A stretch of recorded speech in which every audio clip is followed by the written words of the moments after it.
Children of the Earth is the fourth full-length album from Christian Mistress, a Portland, Oregon and Olympia, Washington-based heavy metal band, and one that I would say gives off more of a 70s heavy rock vibe, a little bit of the early new wave of British heavy metal, general temperament to it, and they really started out at an era in the late 2000s, early 2010s, when occult rock, retro heavy metal, and a lot of these things were happening at once, and their own bluesy take on it was rough and ready. It was an interesting sound for that first record and that first EP, which then began to experiment more with different types of tradition in terms of some doom metal and a little bit more, slightly more experimental side to the band on Possession. It was kind of their big record from my point of view, and they were surrounded by a lot of interesting bands at the time. So it's a name that I remember from that era. This record, this fourth one, is probably a little bit closer to their third record, which was definitely a little bit aiming more for a more straightforward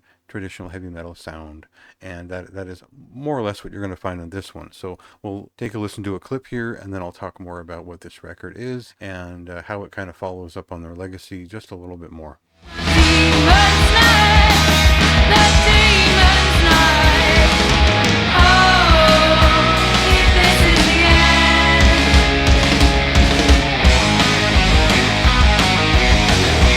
So I always appreciate whenever I find a band that I like and I've got something to say about them, that they've also got a bunch of other projects that all the members have in the periphery that are all pretty interesting. And that's kind of the case here. It's always great to look up a band and find that there's 4 or 5 others that are worth listening to. Some of them which were offshoots after the band split up around 2016, and others that were just other things they moved on to over time.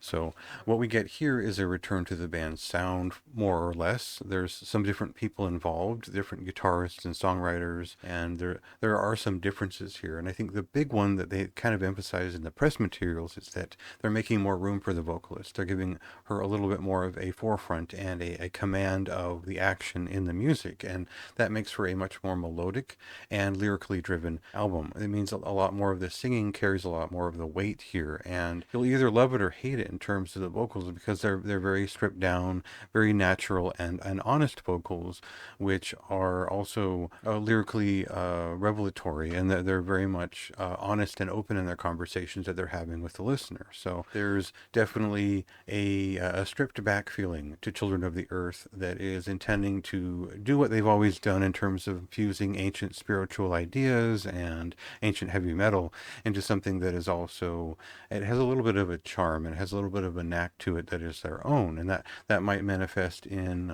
some of the dual guitar arrangements that they were kind of known for early on. And now on this, it's maybe more melodic work. It's maybe focusing a little bit more on the hook of each song, and they're writing songs which are quicker to the point, and most of them have at least maybe a chorus or something like that to pull you back in.